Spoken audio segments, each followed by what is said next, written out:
FreshPod is created for industry professionals and is intended for educational purposes only. This content is not designed for patients or consumers. There's this great researcher out there called Nicholas Christakis, and he's shown us that there's these things called emotional contagions, and they're very real. And so what I mean by that is that the way that we turned up to the conference this morning, the way that you may have spoken to the person at the cafe when you ordered your juice or coffee, you know, the way when you get home and you open up that front door and you speak to that person that you live with, that has a direct impact on that other person's mood by a huge 45%. And I think that really helps me understand and get very mindful of how I turn up every day with my emotions and my energy. And because I know this isn't very COVID appropriate, but it's like we're walking around all day just like psychologically sneezing onto each other's brain. You know? Yeah. Like, Yeah. achoo, you catch my mood. And you're like, oh, thank you. And shoot, you Yes. catch my mood back. If we're not aware, if we're not mindfully aware of the energy that we're bringing in, because you're going to feel it. Like you're either going to be someone who, when you walk into a room, the room lights up, right? Or you walk into a room and the room energy depletes, or you walk away from an event and that person feels, I always say it's the aftertaste. Like what's your wake that you're leaving behind after you've been with someone? Welcome back to FreshPod, a supportive podcast community created especially for our fresh healthcare practitioners and clinic owners. I'm Loz McGlynn, and each episode I'm joined with the brilliant Dr. John Delaney, Medical Director and co-founder of Fresh Clinics. Hi Loz, and hello to our FreshPod listeners. At Fresh, we're all about helping nurses grow safe, compliant, thriving clinics, but also making sure you look after yourself in the process. We absolutely are, because running a clinic can feel like wearing 20 hats at once. Our member survey showed us that nearly 20% of you reported feeling a bit emotionally drained and at times burnt out. And this came up again and again as a top challenge. The State of Medical Aesthetics 2025 report also showed that while the industry is booming, the pressure to keep up with things like regulation changes, patient demand, and competition has never been higher. Which is why today's episode is an important one. Today, we're diving into mindfulness, why it matters, how it can help you as a business owner, and what you can do to protect your well-being while building your clinic. And we've got the perfect guest to guide us through, Chelsea Pottenger. Chelsea's an international keynote speaker, founder of EQ Minds, and we've been lucky to have her here at this year's Fresh Life. She helps leaders, entrepreneurs, and teams harness mindfulness as a tool to boost resilience, creativity, and decision-making. She'll be helping you do it too. Let's get into it.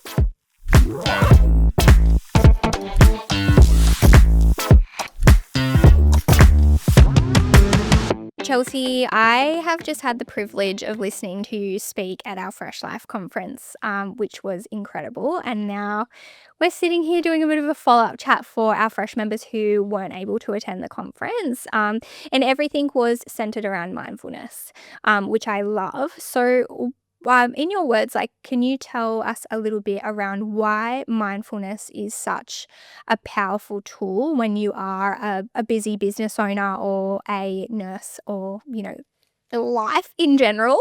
Yeah. Why do you think it's so important? I think one of the big things that mindfulness enables people to do is just to down-regulate and make more rational decisions. Because it's just this, as you're saying, there's just so much going on right now with regulations, with the world at large, with life, juggling all hats. You know, some people are parents, other people are juggling aging parents. I mean, you've got so many things going on. And so I think the secret with mindfulness when it comes to small business, or if you're a nurse, or you've got a really fast-paced lifestyle, is it helps you become less reactive. And all of a sudden you can make like these really clear decisions. And you speak to anyone who's got a pretty consistent mindfulness or meditation practice, and they're pretty chill. Like they're pretty calm people. Yeah. And if they aren't that way, they're probably not doing mindfulness meditations, to be honest. They probably need to up their reps. Yeah, 100%. And I think when you're a busy business owner, the idea of trying to take the time to down-regulate and even understand a little bit about mindfulness as a whole, it almost feels like another tab to open in the brain. So what would you say to somebody who is like, I know that I'm really busy. I know I can't switch off. I know I'm bad with boundaries. Like, what would be some of the first steps you would encourage people to take when considering like mindfulness for them? It's so true. It's almost like this weird juxtaposition, isn't it? Like you are so busy and flat out, you're like, I've got no time for mindfulness. But actually then what mindfulness does do is when you actually take the step back and become less reactive to what's going on, you actually recharge the brain and the body. And it's only as simple as whether it's a 10-minute meditation practice a day, even smaller than that. Let's even simplify it more than that. So maybe for people listening, it could be a beautiful mindful practice is waking up in the morning. Please, if you can remember not to check your phone when you first wake up in the morning, and then just practice gratitude upon waking. And even that, like a mindful gratitude practice when you wake up, just 3 things, right, that we're grateful for. The fact that where we are right now in Brisbane, you can turn on a faucet in this country and you get clean drinking water. I mean, that's amazing to me. That we have eyeballs that will sense light, and when we first wake up and we can see the world with them. If you've got 2 functioning eyeballs, like that's something to be really grateful for. And so it's the simplest of things that can really help people. One technique that I love, that I talk about a lot, is when you're brushing your teeth, try switching your hand over. So brush your teeth with the opposite hand and stand on one leg. And like people are like, what? Why would you do that? And the reason being is that the brain, you challenge the brain up. So where dexterity sits, like finger movement, it'll get stimulated. And then, because you hooked over your toothbrush, so you're stimulating your brain in a different area. So it's a beautiful anti-aging technique for the brain. And it's a real mindfulness technique, right? Because if you are not paying attention of brushing your teeth with the opposite hand, you just make a hot mess. Toothbrush goes, toothpaste goes everywhere. And the standing on the one leg, why we turbocharge it with that is because balance is a real longevity indicator. And if you don't have balance where you can't stand on both legs, just single, stand on one leg for 30 seconds and swap legs and stand on that leg for 30 seconds, it's a real indicator of your longevity and health span. And so coupling that together when you're doing your morning brushing of teeth, even if you just did that. So what happens is like default mode network settles down. So we're not always thinking about ourselves. We're not getting like swept too far in the past. We're not like projecting too far in the future. We're just here in the moment. And the more little snippets you can do throughout the day, the easier that your workday becomes.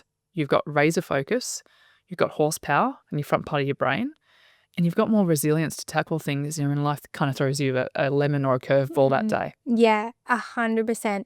And for some people, I think and I've experienced this myself, and actually it was listening to you about 6 years ago in my role. It actually is what led us here today a little bit, but there is one thing that you said around not checking your phone in the morning that has really stayed with me. And I think some people have this thought that if I start the minute I wake up, it'll set me up for success for the rest of the day. And hearing from you, even from a psychological, like a mind, like actual neurological perspective, it can actually have the complete opposite effect. You spoke so beautifully around those 5 tips, the 5 from 5. Do you mind sharing the actually breaking down those 5 tips? Because I felt like that was really easy to digest. Yeah, of course. Yeah.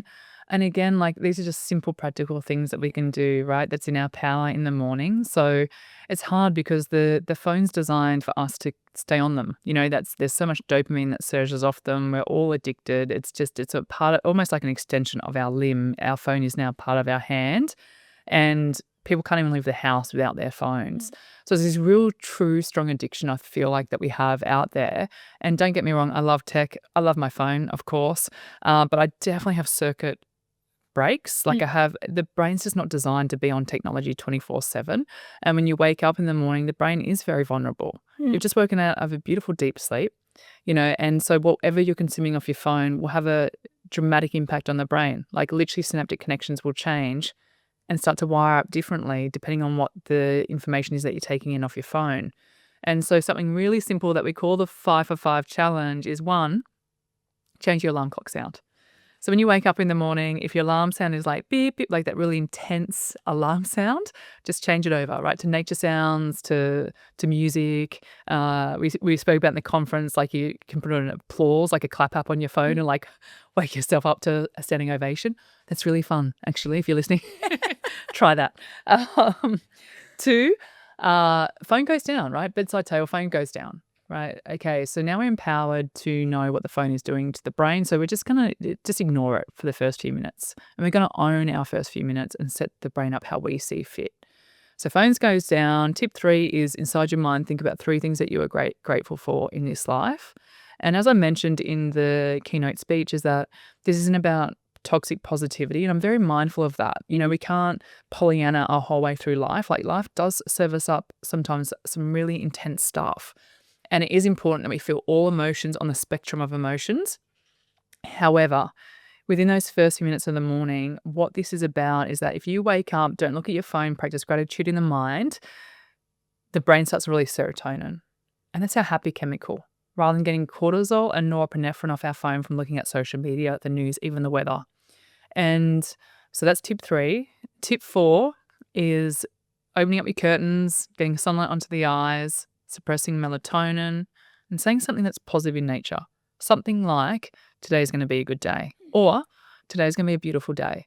Because the brain is, you've probably heard before, right? What fires together, wires together. Yeah. The brain's very sticky with what we constantly are feeding it. And unfortunately, the brain does have a negativity bias just for survival. It's like always looking out for like worst case scenarios to keep us alive. And so we have to kind of almost hack the system to do bicep curls in the positive way. And what happens is if you look at your Instagram right now, you know, you would be able to see what you keep looking at because it's going to keep feeding you up the same kind of content. Same thing in the brain. The brain is like an algorithm. And whatever you're feeding it first up in the morning, it'll literally start serving you up more of that kind of stuff. So if you wake up and you think about things that you're grateful for and say something like, today's going to be a beautiful day, or today's going to be a really good day, the brain will start to look for reasons for it to be so. And that's how you direct your mind, right, for the day. And then tip 5 of the 5 for 5 challenge is just try this out for the next 5 days. That is your own clinical trial, people who are listening, on yourself, okay? Yes. Because as I said in there, you know, knowledge is only powerful if we do something with it. Yeah. Yeah. I mean, you can read all this stuff, but there's so much information out there. But it's not until you try something and you feel it, you feel the difference, that you're like, that's it. I'm not going back. Yeah. And it's something so simple that I know everyone could do. I have tried that, and I have to admit, sometimes fall off the bandwagon. But when I do, I notice a difference. Yeah. And for people, for our members who are listening, their patients will notice a difference. Your family can notice a difference. If you're trying to juggle kids before you get out the door to get to clinic, like it's a chain, it's a flow-on effect, right? So I really love that. And yeah, you spoke about that so beautifully in the conference. Another big part that our members come up against, or the nurses within our community, they're patient-centric, and you know, they've come from hospital environments where they're treating patients in big teams, and they have a very specific role, and then they move into an aesthetic environment and quite often are starting businesses on their own, but equally they haven't necessarily owned or run a business themselves. They might then have to start making decisions that they've never had to make before, whether that be hiring new staff, a bigger investment decision in purchasing something for their clinic, learning about financials. How do you believe that mindfulness can play a part in helping facilitate those bigger decisions or stepping outside of the comfort zone? Where does that come in? It's a great question. I feel that mindfulness, again, helps you with clarity of thought and decision. Like having a consistent mindful practice. And again, it could be breath work, it could be gratitude, it could be journaling, it could be meditation. Mindfulness is like the umbrella of all these beautiful stress management tools that sit underneath it that we know that are clinically great for the brain. So what we want to do is be able to train the brain, the prefrontal cortex plus the limbic brain so the limbic brain sort of quietens down as well, so we can make these really rational choices.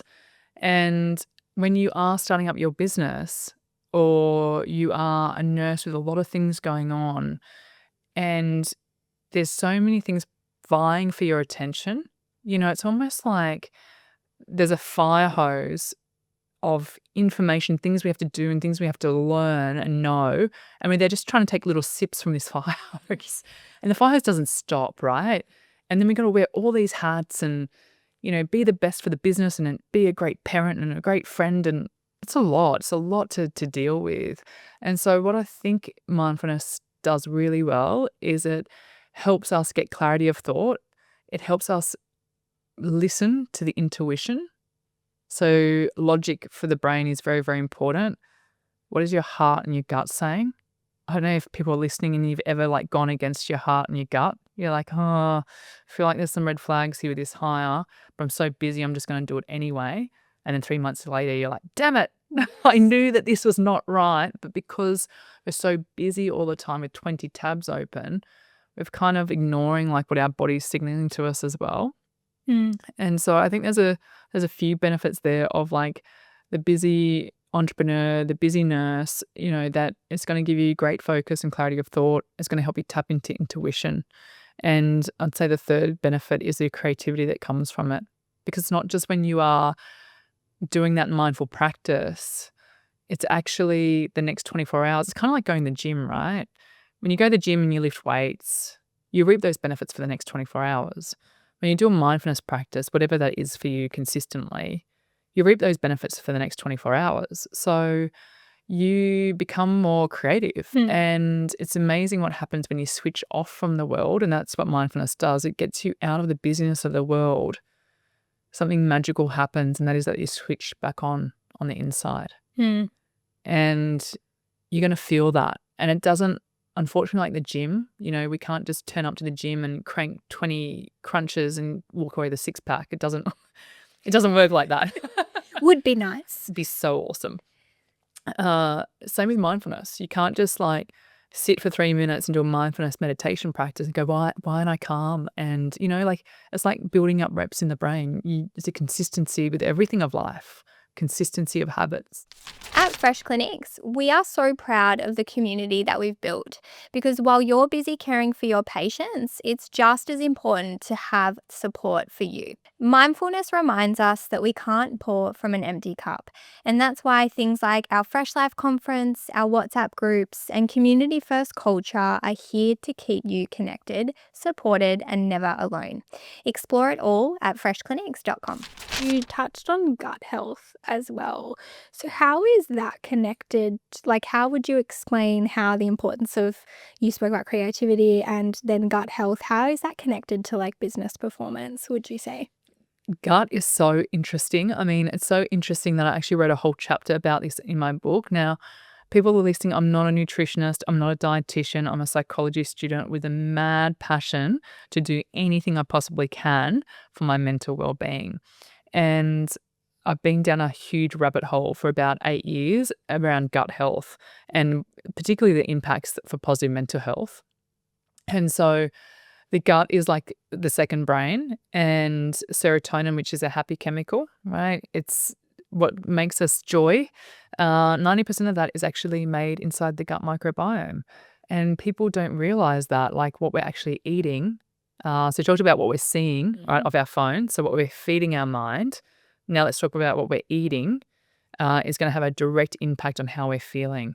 And so it's so incredible. The gut is, there's so far uncovered 15,000 different species of bacteria inside our guts. 15,000, that's insane. And it's literally dictating to us the foods that we're craving.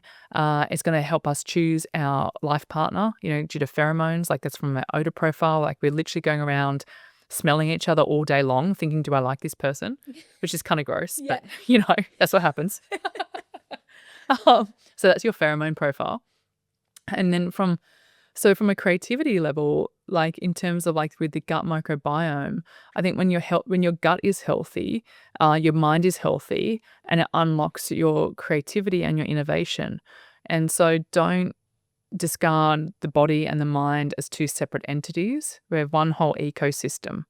And the best thing that people can do for their gut is diversity of plants in the diet. It's not we have to go on some random, I don't know, keto, carnivore, fasting, also known as starving yourself. Like there's so many things out there. And one of the things that we lean on a lot is Dr. Rob Knight's research, which has done a study of like over 1 million people. And the healthiest gut microbiomes is 30 different plants a week. And so I'm like, well, that's achievable, And that's like nuts and veggies and herbs and all those kinds of things is good to throw into the diet. And when your gut is firing, I think your mind is absolutely firing as well. Yeah.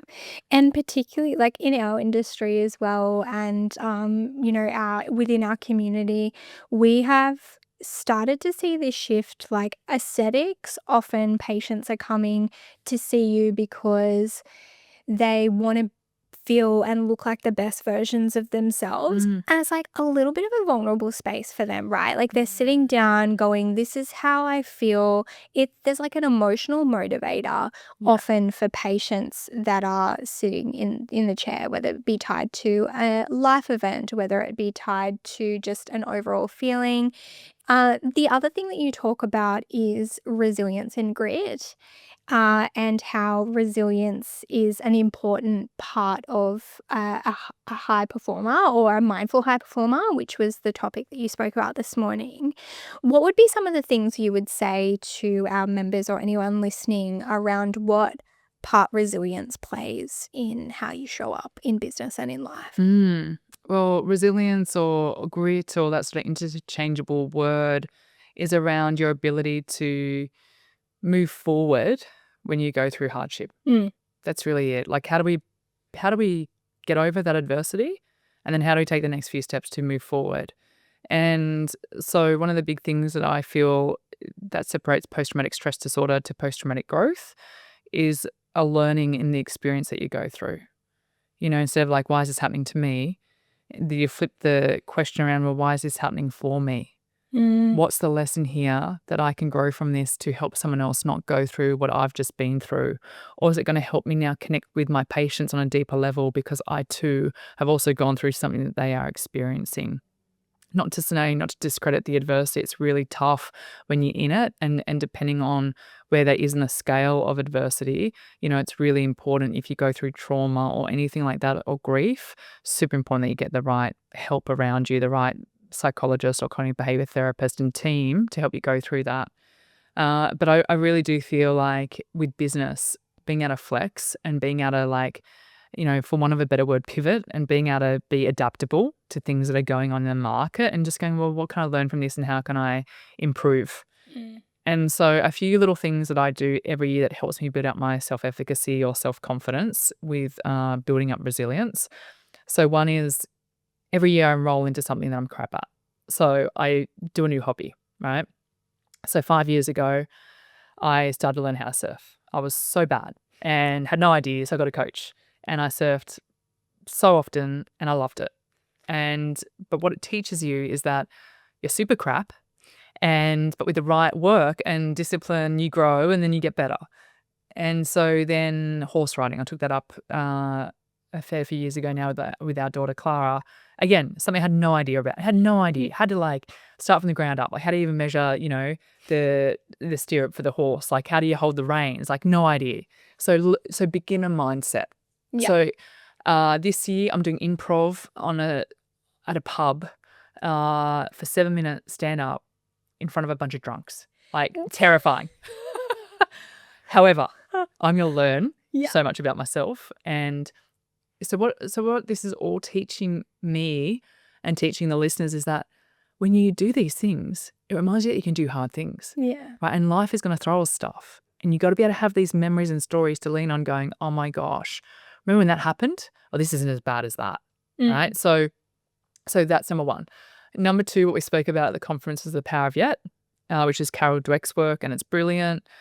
So capping the limiting belief, like, whatever it is for you, maybe it's like I haven't worked out how to add extra revenue into my clinic yet. However, if I sit down, I think creatively, strategically of where we could start speaking to more patients, eventually I will, right? So what that power of yet does is it unlocks our sort of limiting belief, and it says that, well, success still lies ahead. Yeah. And I think about that, like I'm about to write a second book and I'm like, oh my gosh, I haven't been able to write 2,000 words a day yet. However, if I, dedicate time in the morning and, have a coffee and do some exercise and I eventually get there, right? So it reminds me about these small, simple steps is on the way. It's all about progress. It's not about perfection. It's always about growing and learning and staying curious to what the life lesson is. And then a third one that I think is really helpful is a beautiful lady. Her name is Dr. Lucy Hone. I'm speaking with her on Thursday at another conference, and she's an amazing resilience researcher. She's got a beautiful book out there called Resilient Grieving, actually. And she has this great technique around, it's called Is This Helpful or Harmful? And it's very, very simple. And so when you have thinking patterns that are popping up for you, or you're in, maybe you're waking up from 1 a.m. to 4 a.m. and you can't go back to sleep, when you ask yourself, it's almost like cognitive behavior therapy, really light CBT, but asking yourself, well, is this thinking pattern helping my brain or is it harming my brain? Or is this fourth glass of wine tonight, is that going to help my sleep or is it going to harm my sleep? Or, and so what happens there is that instead of hitting another ruminative feedback loop and you find out that that's quite harmful for us to do that to our own brains, then you can move into fact checking about what's going on for you and then into action. So it helps you shift out of these sometimes where we get stuck inside of our minds, and that will happen for a lot of people. They'll wake up from 1 a.m. to 4 a.m. and they will be like writing a thesis about what someone said to them that day, what a patient said to them. And you're just like, you have better things to do with yourself, like go back to sleep. Yeah. So is that helping your brain or, well, this is quite harmful right now. Okay, well, what are the facts? Well, maybe they're having a bad day. Maybe their mum just got diagnosed with cancer. It's not about me, it's about them. Okay, what's the action here? I've got better things to do with myself, like go back to sleep. So I'm going to listen to a guided meditation. I'm going to, just really helpful, these kind of like mindset reframes, right? Yeah, 100%. I also think when you were talking about like resilience when hard things happen, particularly in this industry that is forever evolving. We've had a lot of regulatory changes, which I know we've spoken to you about, particularly for like our Queensland state. There's been a lot of change and a lot of change of mindset for people, and that's really hard if you are also isolated and you are a single business owner. And that also then ties into if you're someone who has a team. And so what do you think mindfulness, like the importance of mindfulness and as a business owner, how you show up, how does that then, how do you see that play out from a cultural perspective in a team? Well, your environment is everything. Yeah. Right? Like who you spend time with, who you choose to partner with, who you choose to have a child with. Like they are such important decisions because the people that you surround yourself with, you get so influenced by them. In psychology, we call it emotional contagions. There's this great researcher out there called Nicholas Christakis, and he's shown us that there's these things called emotional contagions. And they're very real. And so what I mean by that is that the way that we turned up to the conference this morning, the way that you may have spoken to the person at the cafe when you ordered your juice or coffee, the way when you get home and you open up that front door and you speak to that person that you live with, that has a direct impact on that other person's mood by a huge 45%. And I think that really helps me understand and get very mindful of how I turn up every day with my emotions and my energy. And because I know this isn't very COVID appropriate, but it's like we're walking around all day just like psychologically sneezing onto each other's brain. Yeah. Like, achoo, you catch my mood. And you're like, oh, thank you. And shoot, you catch my mood back.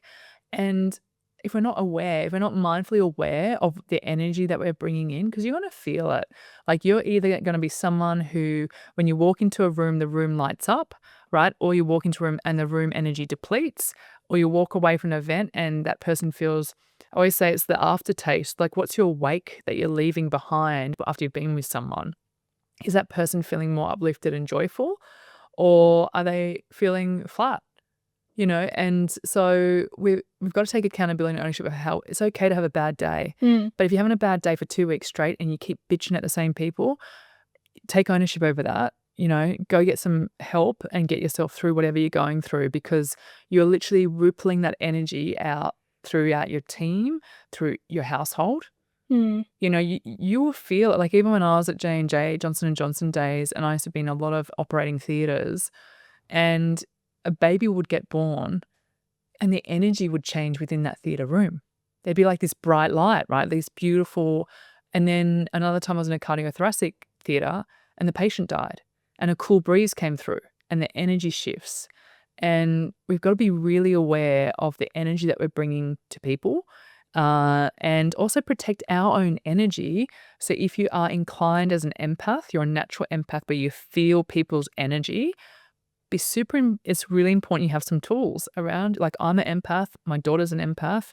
This is why when I go through my clinical training, I unfortunately won't be doing one-on-one work because I just feel it for people so much. I just want to hug everyone and I just get so emotional about their story. Whereas stage work's great for me. There's enough distance between me and the audience, and then I can refer them out to my friends who are amazing psychologists and psychiatrists. Yeah. So I think having some tools around you, there's a really great book out there called The Empath Survival Guide by Dr. Judy Orloff. So if you are an empath, that means you get impacted by people's energy. You don't love loud sounds. Westfield's not really your vibe. You know, like toxic people really drain you. Narcissists love you. Like if you're like tick, tick, tick, oh my gosh, I am, right? Then I would say check out that book. Yeah. Incredible. Yeah. I'm also loving that you are just throwing in so many great references and like recommendations as well. So thank you for that. Thank you. I do have one more question. But I am going to say, Chelsea, I could honestly listen to you speak all day. There are so many threads here that I think people can resonate with from a personal perspective, from a business owner perspective, if you have a team. But I think most importantly, when it comes to our members and what they do, it's like their patients. There are so many threads here, and it's all interconnected, right? We're all human. We all feel human emotion, and the roles that something as little as how we choose to wake up in the morning, how that can impact the rest of our day is quite phenomenal when you break it down. For anybody listening, if you could give one tip, like that someone that's feeling totally maxed out, if you had one tip you could give for them to walk away after listening to this to implement, what would that first tip be? I would say do some kind of breath work, like the physiological sigh that we did in there, which is very quick and can downregulate someone really, really quickly. And it's something that you can use when you come home from a big day of work and before you walk into that front door, almost like a micro shower of the brain. And so what it is, it's a long inhale in and then a short, sharp inhale and then a loud, audible sigh out. So if you do that twice, 2 cycles of that, it's called the physiological sigh. As the Cells report that published this in 2018. But I think if people do that, just 2 of those cycles, it's really going to help them downregulate. And it's a very easy place for you to begin. You know, I was like, oh, maybe they do the 10-minute non-sleep deep rest protocol. But some people don't have 10 minutes, you know, but we can all sigh loudly. You have permission now to sigh throughout your day. Yes, I love it. Thank you so much. I know that you have a bunch of amazing free resources and tools available on your EQ Minds website. You also have a phenomenal 4-week program. Do you want to talk a little bit about what that entails? Thank you. Yes, the EQ Minds has got lots of free resources around mindful tools, meditations, you know, mental health checklists, things like that. Now, the Mindful Communicator, which is like my other baby, because in a world right now, we are so disconnected and lonely and AI is coming for all of us. So how do we improve our soft skills? And I really feel like if I was younger, the one thing that I'd do is learn how to become a confident speaker, but not just for being on stage, to be honest. It's like, how are you going to speak to your patients? How can you handle challenging conversations? How are you actively listening to somebody? Because this is going to separate you and it's going to keep your job. This is your human edge. These are things that AI cannot take, is how do you connect with someone? And so we've developed a 4-week program to help people become less nervous, become more confident, you know, step up with, if they've got to present, how to actually do that in a really engaging way, like how to like compel someone to listen to you, to inspire change, all those kinds of things. So that one goes for 4 weeks. It's pretty easy, because I know everyone's very time compressed. So it's only a couple of hours a week. You watch a few videos, you do a few things, and then we see each other on week 3 for a live Q&A. And then week 4, you submit your little video to me and I give you feedback. And then in week 5, we do an accountability session again together just to see how you're traveling. Mm-hmm. Incredible. And for anybody that's listening, if you're a Fresh member, we have an awesome FreshPod discount, which check out the show notes of how you can access that if you are a part of our Fresh community. The biggest takeaway for me, it really is how you set up your day from the moment you wake up can massively impact, and that doesn't feel too hard. I think that feels achievable. When I implemented, I noticed the difference. But some incredible takeaways and insights and actionable guidance for anyone that's listening. Chelsea, this has been such a pleasure. It's been a privilege, and I don't think this is the last time we're going to hear from you. So thank you so much. Thank you so much for having me. Awesome.